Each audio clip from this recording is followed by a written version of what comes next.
Let's be honest, YouTube isn't easy. I've been running this channel, OzzyAwesome, for years, and despite all the time and effort I've put in, I've still hit a lot of walls. Some videos completely fall, some don't get much traction, and I've always wondered if I should just quit. And that's the truth, most YouTube channels fail, not because the creators aren't good enough, but because they're making 5 mistakes that silently, slowly kill their channel. And guess what? I've made all those 5 mistakes. So today in this video, I'm going to show you the 5 mistakes I've made on my channel and how you can fix it so you can learn from my mistakes.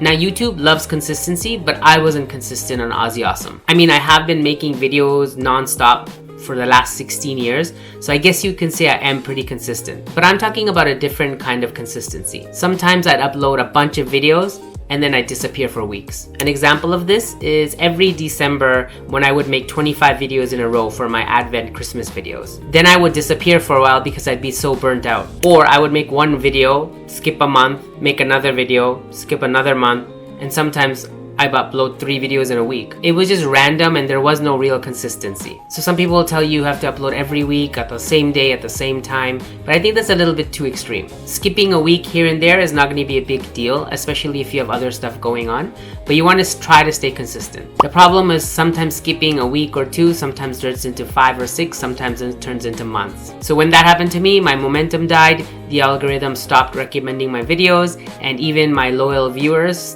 forgot that I existed. One thing I did was I created a 90-minute planner that I use every day to kind of help me not get burnt out but still keep me motivated. I use this every night to plan out my side hustles and to stay consistent. If you want that free weekly planner I use, I'll leave the link in the information section below. But you want to try to stick to your schedule as much as you can because not only does YouTube notice, but also it builds trust with your viewers. And for how many videos you should upload per day or per week or per month, that's kind of up to you, kind of on your genre, the niche you pick, and kind of the amount of time you have left.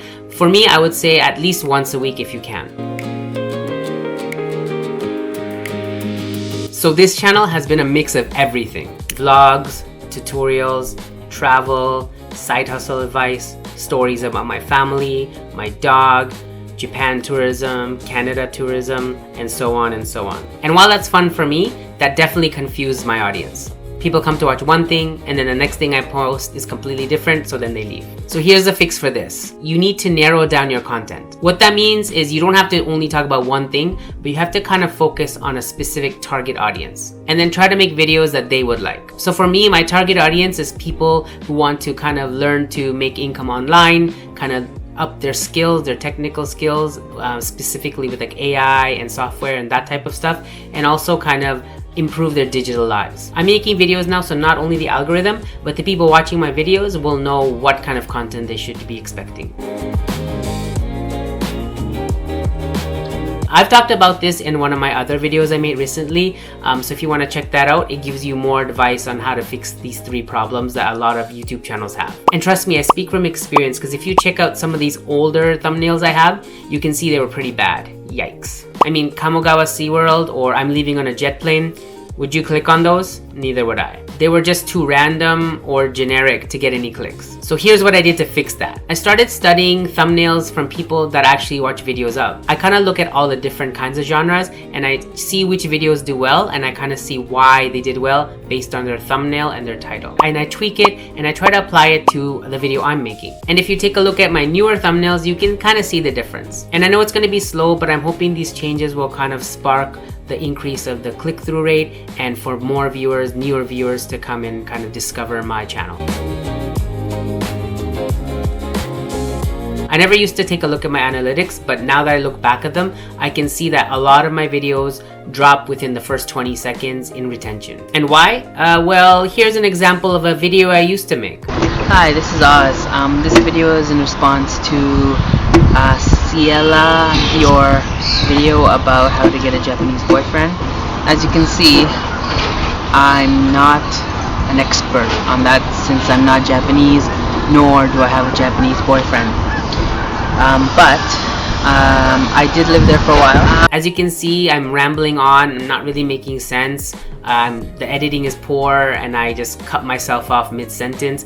nothing really makes sense about that first 20 seconds. And if people stop dropping off within the first 30 seconds, YouTube kind of thinks that nobody likes that video, so they don't push it anymore. So one thing I've done to fix that is definitely try to make the first 20 to 30 seconds of each video a lot more exciting, a lot more fluid, a lot more active. And here's a video intro I did for one of my newer videos, which is about Punta Cana, and it got, I think, over 10,000 views.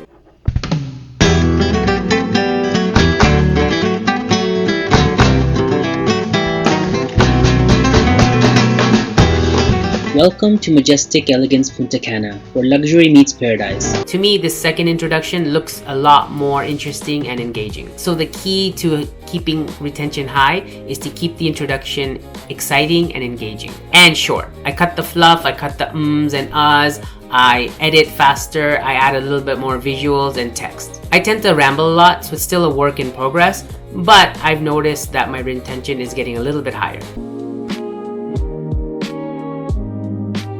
And honestly, I think this is the #1 killer. I've thought about quitting and not making any more videos on OzzyAwesome a lot. After spending hours and hours on filming and editing and doing my best to kind of grow my channel and still not having much success, it was very disheartening. And at my lowest last year, I had given up almost. I hadn't made a video for months, and I was just spending every day after work watching TikTok or Netflix. And most creators give up before they hit their breakthrough video. And if you look at my channel now, it's bleeding subscribers. And my videos get less than half the views they were getting last year when I wasn't even making videos, and my comment section is a ghost town.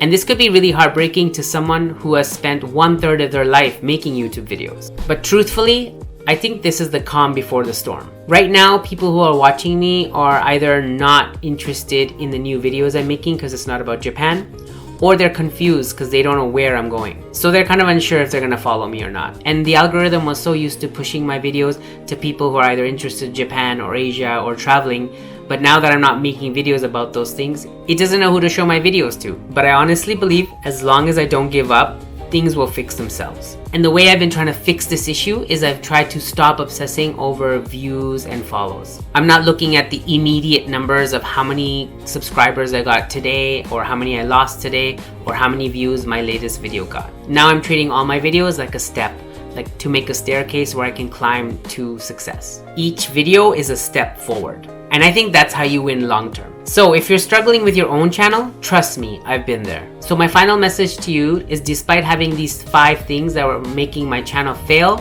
there's still a way out. If you stay consistent, if you focus on a specific topic or a direction to make videos about, if you improve the quality of your thumbnails and your titles, and if you don't give up, all these things will help people find you and stay with you. Like I said before, the most important thing is to keep going. Each post, each comment, each video is a step closer to your goal. If this video helped you, please give me a thumbs up and subscribe so you can also get more videos like these. Also, if you do make YouTube videos, let me know what is one of your biggest struggles in the comment section below. For those of you who missed my last video and are curious to see what the glamorous world of YouTubing can bring you in a month, watch my last video where I talk about my side hustles and YouTube income for last month. It's definitely an interesting watch. Thanks for watching, take care, and see you next time. Peace.